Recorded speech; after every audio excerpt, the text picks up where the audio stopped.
오늘은 잠언필사 36일차가 되는 날입니다. 오늘 잠언필사는 126경구부터 134경구까지 마음에 관련된 얘기입니다. 내 마음을 유일하게 아시는 하나님, 마음에 관련된 얘기가 36일차에 펼쳐지고요. 마음에 관련된 얘기는 사실 이제 14절까지만 나오고 저희 잠언필사책에 맞춰서 15절부터 18절까지는 의인과 악인의 또 행동에 대한 대조에 대해서 한 번 더 보도록 하겠습니다. 잠언필사 36일차 14장 10절부터 시작하겠습니다. 마음이 처음 나오겠네요. 역시 마음에 관련된 주제고요. 첫 문단이 시작할 때 첫 절이 굉장히 중요한 의미를 두고 있다. 두 갈씩이라 그러죠.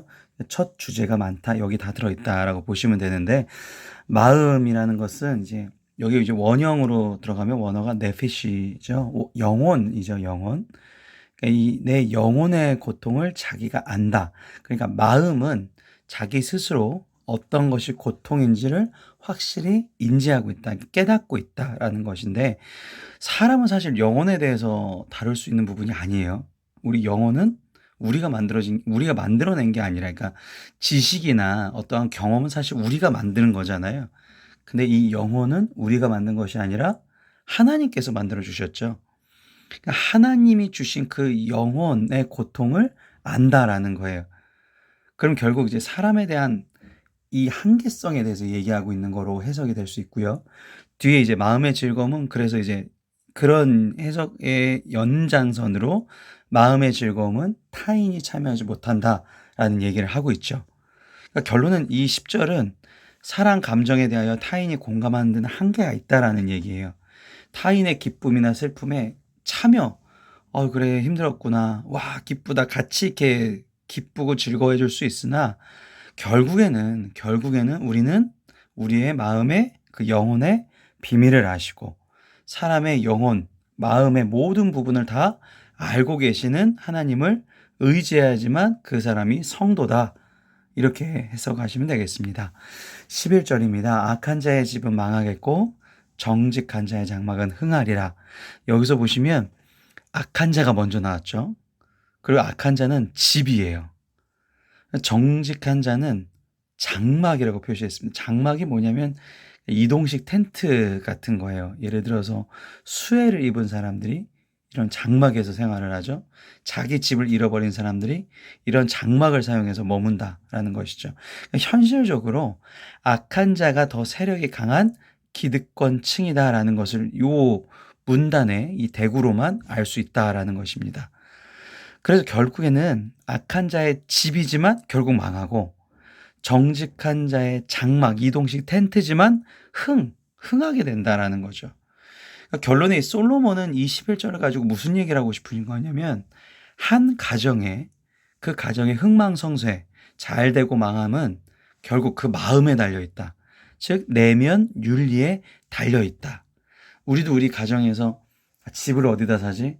우리 애가 어디에 취직하지? 사실 이게 제일 목적이기 때문에 어느 순간에는 조금 속여도 돼. 그냥 넘어가자. 덮어지자. 이런 얘기를 나도 모르게 내 자식에게 할 때가 있다는데, 항상 중요하게 생각하는 것은 한 가정의 흥망성쇠는 그 내면 윤리에 달려있다. 즉 우리 아이의 내면 윤리에 대한 교육이 굉장히 중요하다라는 것을 솔로몬이 얘기하고 있습니다. 14장 12절을 보시면 어떤 길은 사람이 보기에는 바르나, 그러니까 그렇게 하는 것이 옳은 줄 알고 사르나 필경은 사망의 길이니라. 죽음의 길이나 이제 심판의 길이라는 것이죠.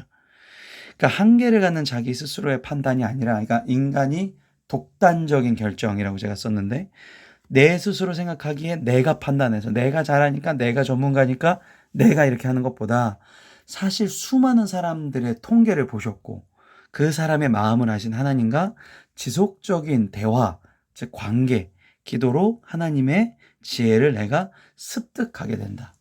쉽게 얘기하면 성령 받으라는 얘기죠. 하나님의 영을 받아서 성령의 인도하심대로 살아가라.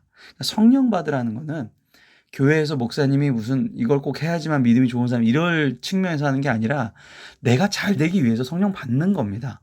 성령을 받아야만 잘 될 수 있는 것이고요. 그래서 13절에도 그 얘기가 이제 나오는데 웃을 때에도 마음의 슬픔이 있고 즐거움의 끝에도 근심이 있느니라. 앞절에 보셨던 필경은 제가 빨간색 표시했죠. 그리고 끝에는 결국이라는 뜻이에요. 결국. 그러니까 최후의 심판. 필경을 최후의 심판이라고 해석하시는 신학자도 있습니다. 최후의 심판. 마지막 때. 그러니까 뒤에라는 뜻을 원어로는 가지고 있는데 뒤에. 그러니까 결국 어떻게 되냐라는 거죠. 웃을 때 있죠.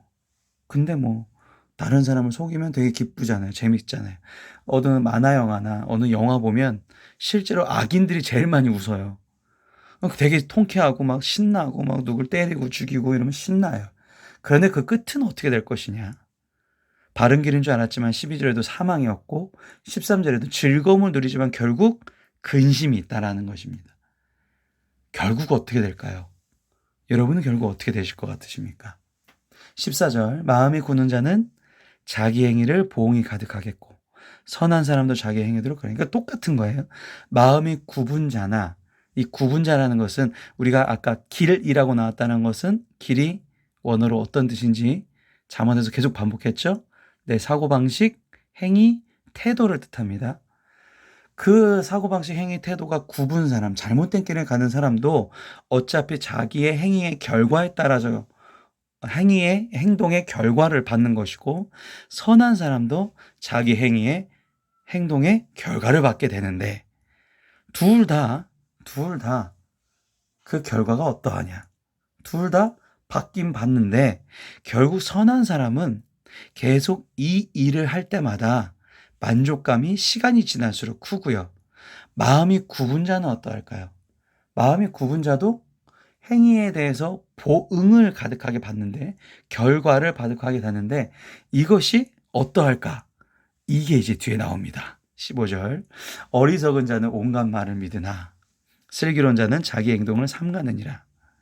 결국 이런 얘기입니다. 14절까지는 이제 마음에 관련된 얘기고 15절까지는 슬기로운 자, 어리석은 자의 태도를 또 한 번 대조하는 경구가 나오고 있어요. 그런 걸 보시면 14절이 이해가 되시는 겁니다. 어리석은 자는 온갖 말을 믿어요. 철저한 검증 없이 그때 우리 보증 얘기할 때도 한번 이런 문구가 나왔는데 철저한 검증 없이 믿으나 슬기로운 자는 자기 행동을 삼간다. 신중하게 내가 무엇을 보고 듣는지 결정해야 된다는 것이죠. 다시 14절 가겠습니다. 14절은 자기의 행위, 마음이 굳은 자는 잘못된 길을 가는 자는 자기의 행위가 오는데 그 행위가 어떠한 행위? 내가 무엇을 보고 듣는지를 신중하게 결정을 해야 되는데 마음이 굽은 사람은 그냥 다 듣는 거예요.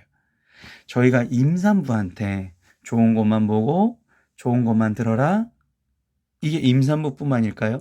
임산부는 왜 이렇게 하는 거예요? 태아가 그것을 다 받고 있고 태아의 그 기간 동안에 정보가 받는 기간이 굉장히 중요하기 때문에 그렇죠. 그 아이의 성품, 기질을 결정하기 때문에 그렇습니다. 그러면 우리들도 마찬가지죠. TV에서 나와서 그냥 보면 안 돼요. 그냥 뉴스에 나온다고 그냥 보는 게 아니에요. 어떠한 것을 볼 때 그냥 보는 게 아니라 신중하게 내가 무엇을 보고 듣는지 결정해야 된다는 것입니다. 이게 슬기로운 자의 행동이고요. 이게 선한 사람입니다. 우리가 되게 조심하잖아요. 아이들한테 보여줄 때 폭력적인 거, 선전적인 거 나오면 바로 끄잖아요. 그게 아이들뿐만 아니라 우리의 인생에서도 중요하다. 왜? 내가 분별력이 어느 순간 아이처럼 사라질 수 있기 때문에 그렇습니다. 16절 그래서 이거의 기준이 뭐냐면 지혜로운 자는 두려워. 그러니까 이게 기준이 하나님을 경외하기 때문에 그렇습니다. 하나님은 그냥 나한테 다 주시는 분, 무슨 하나님을 마치 도깨비 방망이처럼. 하나님은 이 세상을 창조하시고 우리를 창조하시고 우리의 계획을 이끌어 가시는 분. 그렇기 때문에 하나님을 무서워할 수밖에 없어. 두려워하는 거예요. 경외하는 겁니다. 나를 사랑하시지만 그 사랑하시는 이 무서운 분이 나를 사랑하시는 것에 그냥 나는 감사할 뿐. 악을 떠나나 어리석은 자는 방자하여 스스로 믿느니라. 신중함이 없어요. 악을 떠나면. 마음이 굽은 사람들은 영적으로 방심하고 있는 상태라고 볼 수 있습니다. 내가 옳다, 내가 맞다라고 하지만 허무한 적이 한두 번이 아니잖아요. 14장 17절 노하기를 속히 하는 자는 어리석은 일을 행하고 악한 계고를 꾀하는 자, 교활한 사람은 미움을 받느니라. 솔직히 의로운 분노도 있습니다. 의분이죠. 의분. 그런데 그것도 신중하게 생각을 해야 되는 거죠. 이게 연결이 되죠. 내가 지금 화내는 게 맞는가? 화를 내서 이 문제가 해결되는가? 이게 의로운 분노인가? 요 세 가지에 입각하셔서 잘 생각하시고 분노를 사용하시면 되겠습니다. 근데 여기 성경의 17절에는 속히가 나온 거죠. 그래서 내가 그걸 잘 신중히 봤을 때, 신중하게 생각해 봤을 때 분노가 맞는데, 신중하게 생각하지도 않고 분노를 하는 일은 어리석은 일이다. 그러면 하나님의 미움을 받게 된다. 마지막 18절은 조금 제가 나눠놨습니다. 우선 상반절은 어리석은 자는 어리석음을 기업으로 삼아도. 그러니까 기업이 나왔다라는 것은 내가 자손 대대로라는 뜻이 나오는데, 어리석음, 내가 어리석어요. 근데 내가 교육을 하잖아요. 교육을 받아요. 교회에서 목사님한테 교육받거나 어떠한 책을 읽어서 혹은 성경책을 혹은 기도로 교육을 하지 않으면 이 어리석음이 세습이 됩니다. 그러면 그 어리석음을 내가 인정하지 않고 자랑스러워해요. 자녀들한테 이게 술자리에서 보통 이런 얘기가 많이 오르잖아요. 이거 인생은 말이야 이러면서 막 했던 자랑했던 얘기. 내가 그래갖고 돈을 크게 벌었는데 말이야 이런 얘기들. 어리석음을 인정하지 않고 자랑스러워한다. 그러면 슬기로운 자는 어떻게 살아가야 되느냐? 지식으로 면류관을 삼는다. 이 지식이 지혜입니다. 지혜. 하나님과 지속적인 관계로 하나님의 지혜를 습득해서 영예로운 대우를 받을 수 있다. 그게 이제 면류관. 면류관은 영원한 생명. 그리고 이 일을 지속할 수 있다. 이 가정은 그러면 제일 중요한 것은 이 가정은 마음의 윤리, 이 마음 교육을 잘 해서 지속적으로 영화로운 대우를 받으시는 가정이 여러분이 되시기를 바랍니다. 오늘도 여러분의 가정을 위해서 기도하겠습니다. 지금까지 샘터교회 윤유한 목사였습니다.